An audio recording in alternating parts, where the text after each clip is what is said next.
আসসালামু আলাইকুম সবাইকে, কেমন আছেন সবাই? আশা করি সবাই ভালো আছেন। আজকের ভিডিওতে আমরা আমাদের যে বাকি দুইটা ট্যাঙ্ক আছে সেই দুইটা ট্যাঙ্ক সেট আপ করবো। তো এখানে আমাদের আগের যে সেট আপ ছিল এটা মোটামুটি কমপ্লিট, এটাতে আর কিছু করার নাই। এখন এটার ভিতরে শুধু আমাদের বাজারে ব্যাগগুলো আছে না, এগুলো দিতে হবে যেন বাচ্চা দিলে খেয়ে না ফেলে বাচ্চাগুলা। তো এইটা করা লাগবে। এন্ড আমাদের এখানে একটা মোটর আছে। এখন আমি বুঝতেছি না যে মাছগুলোকে ব্ল্যাক মলির সাথে ব্লু মস্কো বা ব্লু কই যেটা, এটা রাখা ঠিক হবে কিনা। তারপরে যেমন এখানে প্লেটির সাথে শোটেলের সাথে আমি হচ্ছে আরটিপি রেখে দিছি। তো এগুলো সবগুলো আলাদা করা লাগবে। অ্যান্ড এখানে যেহেতু আমাদের দুইটা ট্যাঙ্ক সেট আপ রেডি হয়ে গেছে, পানি দিলেই হবে। তো এইটা রেডি করা লাগবে, এটার মধ্যে মনে করেন যে কোনো একটা জাত রাখবো। ওকে, তো আমাদের এখানে সবকিছুই রেডি আছে। সো আজকে এই যে আমরা এখানে দুইটা জাতের মাছ দেখতেছি, হোয়াইট মলি অ্যান্ড হচ্ছে ব্ল্যাক মস্কো গাপ্পি। তো এইটাকে হচ্ছে আমরা ট্রান্সফার করে দিব, দুইটা ট্যাঙ্কে ভাগ করে আলাদা করে দিব। এন্ড এখানে প্রতিবারের মতো এটার ভিতরে শুধু red topaz and white molly আছে, যেটা তো হোয়াইট মলি এখানে যাবে আর রেড টপাসটা এখানে থাকবে। আর এগুলো হচ্ছে আমাদের মাছের সবগুলোর বাচ্চা। এখানে মিক্স অনেক কালারের আছে, গাপি মলি প্লেটি শোটেল, এটার মধ্যে সব বাচ্চাই আছে। তো এগুলো বড় হইলে মনে করেন আমাদের একটা হিজিবিজি অবস্থা হয়ে যাবে। তো আমি যেগুলো ভালো সেগুলো রেখা বাকিগুলো সব সেল করে দিব, যেগুলো মনে করেন বাচ্চা টাচ্চা দিবে। তবে চেষ্টা করবো মেলগুলো অন্য দোকান থেকে আনার। ভাই বোনের মধ্যে এবার যদি ক্রস বিট দিই তাহলে সমস্যা হতে পারে। অনেকের দেখবেন লেজ বেকা হয়, কিন্তু আমার এখানে সবগুলো একদম পারফেক্ট আছে। এখানে ট্যাঙ্ক দুইটা তো রেডি আছে, কিন্তু ট্যাঙ্কের মধ্যে হচ্ছে একটা পাইপ শর্ট আছে। একটা তো কানেক্ট করতে পারবো আমি এটাতে, কিন্তু এই স্পঞ্জ ফিল্টারের সাথে ওইটা আবার কানেক্ট করা একটু ঝামেলা হয়ে যাবে। তো দেখি পাইপ কতটুকু কি আছে। তো এখানে আমাদের পুরো একটা ইজিবিজি অবস্থা, এই জায়গাটা আমি ঠিক করব। তো পাইপ তো দেখতে পারতেছি আছে। ও শিট, এটা তো অন্য পাইপ। এটা হ্যাঁ হয়ে যাবে, এটা বিশাল বড় পাইপ আছে ভাই। তো এই পাইপটা এখন মাপ মতো কাটা লাগবে আমাদের ওই সেটআপ অনুযায়ী। এখানে আমি সেম মাপের দুইটা পাইপ কেটে নিছি। তো এখন দুইটা পাইপ কানেক্ট করা লাগবে। ভালো পাইপটা হচ্ছে ভালোটার মধ্যে লাগাবো, চলেন। একবারে স্পঞ্জ ফিল্টার গুলো পুরো নতুন আমার এখানে। ওকে, একটা তো ডান। ওকে, আমাদের এখানে দুইটা স্পঞ্জ ফিল্টারই হয়ে গেছে। এখন হচ্ছে ওইখানে যে মোটরটা আছে এই মোটরের সাথে আমাদের কানেক্ট করতে হবে। ওকে, আমাদের এখানে দুইটা পাইপই লাগানো হয়ে গেছে, ওই যে দেখতেছেন দুইটা পাইপের কানেকশন। এখন কাজ হচ্ছে এই দুইটার মধ্যে পানি ফিল করা। সো পানি ফিল করব আমাদের যে পুরাতন পানিগুলো আছে সেগুলো দিয়েই। এটার ভিতর থেকে যেহেতু পানি কালেক্ট করব, তো মাছগুলোকেও আমি উঠায় রাখবো একটা বাটিতে। তাহলে আমাদের পানিটা কালেক্ট করতে ঝামেলা হবে না আর। কারণ পানি কালেক্ট করার সময় পানিটা ঘোলা হয়ে যেতে পারে। ওকে, আমাদের এখানে দেখতে পারতেছেন black Moscow guppy and white molly ধরা হয়ে গেছে। আমরা এই ট্যাঙ্ক থেকে এই যে পানি উঠে নিতেছি, এন্ড এখান থেকে সোজা আমাদের বালতির ভিতরে যাচ্ছে। এটা 10 লিটারের বালতি। একটা জিনিস চেক করবো যে টোটাল কত লিটার পানি ওইটাতে দেওয়া যায়, একদম ফুল করার চেষ্টা করবো আজকে ওইটা। তো এই ট্যাঙ্কের ভিতরে আমরা 10 লিটার পানি দিয়ে দিব।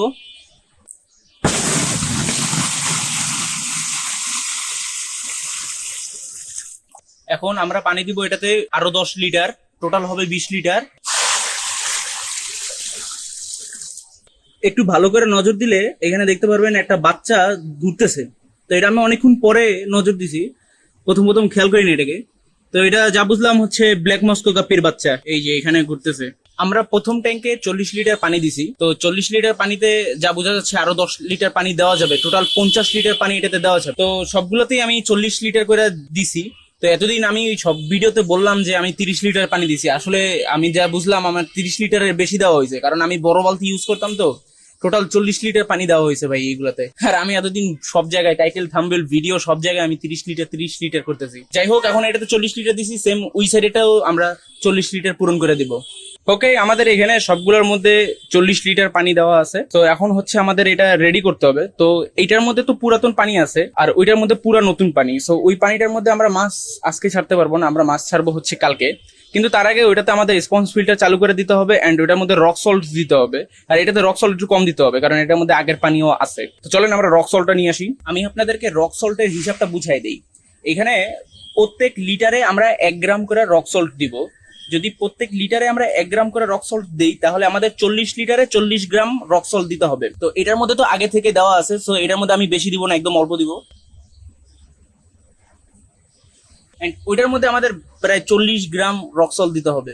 এই যে ওইটার মধ্যে আমরা এতগুলো রক সল্ট দিয়ে দিব। এখানে 40 গ্রামের থেকে একটু বেশি আছে। এখন আমাদের স্পঞ্জ ফিল্টারের যে কানেকশন গুলো আছে বা এয়ার পাম্পের পাওয়ারটা দিতে হবে, তাহলে আমাদের এখানে ট্যাঙ্ক সেট আপ রেডি হয়ে যাবে। এখানে আমরা কানেক্ট করে দিছি, কানেক্ট করার সাথে সাথেই দেখতে পাচ্ছেন স্পঞ্জ ফিল্টার একদম কাজ করা শুরু করে দিছে। তো স্পঞ্জ ফিল্টারটা একটু চাপ দিয়ে দিব যেন এটার মধ্যে যে বাতাসগুলো আছে সেগুলো যেন বাইরে হয়ে যায়। একটু ঝাঁকিটাকি দিয়ে নেবো জোরে। ওকে, এটার মধ্যে আমাদের কাজ শেষ। এখন এটা এরকম থাকবে। প্রায় এটার মধ্যে আমরা মাছ দিয়ে দিব এখনই, কিন্তু মানে মাছ অ্যাক্লিমেট করতে দিব, কিন্তু ওইটাতে আমাদের প্রায় ভালোই টাইম লাগবে, ওটাতে প্রায় 24 ঘন্টার মতো আমাদের এমনি রাখতে হবে ভাই। তো এটা আমাদের মাছ, তো এটা আমরা হচ্ছে এখন এটার ভিতরে দিয়ে দিব অ্যাক্লিমেটের জন্য। ওকে, আমাদের এখানে এটা রাখা শেষ, এটা অ্যাক্লিমেট হোক এইভাবে, কোনো সমস্যা নাই। অ্যাক্লিমেট হয়ে যাওয়ার পরে আমি একটু ফাঁকা করে রাখছি, কারণ এই বাতাস টাতাস ঢুকবে, যথেষ্ট বাতাস ঢোকার রাস্তা দিয়ে দিছি। তো এটা আমি 3-4 ঘন্টা এইভাবে রাখবো, তারপর হচ্ছে এই পানির ভিতরে আমি মাছগুলো ছেড়ে দিব। অ্যান্ড পরের দিন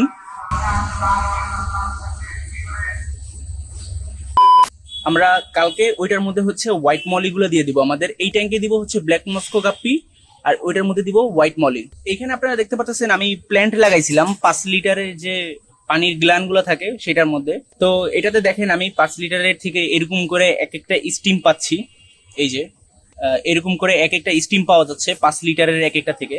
তো আমি এটাকে আরো বড় করব, তো এটা নিয়ে ইচ্ছা আছে ভিডিও বানাবো। তো আপনাদের যদি প্রয়োজন হয় তাহলে সেই ভিডিওটাও দেখতে পারবেন। এটার নেক্সট ভিডিওটাই হবে এই প্ল্যান্টের উপর। এই যে এত এরকম স্টিম পাওয়া যায় ভাই এক একটা থেকে, যদি এখানে আমরা 10-12টা ঘুরায় ঘুরায় লাগান তাহলে হচ্ছে আপনারা সপ্তাহে একবার আপনারা এক স্টিম করে এভাবে তুলতে পারবেন। আর এটা আমার জন্য দরকার, কারণ আমি এটা মাছের ট্যাঙ্কে দিয়ে দিব, এটা খুবই কাজে লাগে ভাই। দেখতে পাচ্ছেন একটা স্টিম কত বড় হয়। সো এটা খুবই কাজের। আমি যদি মনে করেন সপ্তাহে এরকম ভাবে এক স্টিম করে দিতে থাকি তাহলে এটা মনে করেন একদিন ভরেই যাবে। সো এইটা আমি কালকে বড় করে বানাবো। এই যে এখানে একটা ট্যাঙ্ক আছে এন্ড এখানে আরেকটা ট্যাঙ্ক আছে, এই দুইটা ট্যাঙ্কই আমি হচ্ছে বড় করে বানাবো। তো ওকে গাইজ, এই ছিল আজকের ভিডিও। যদি আপনাদের ভিডিও ভালো লাগে তাহলে লাইক করে চ্যানেলটাকে সাবস্ক্রাইব করে দেন। আসসালামু আলাইকুম।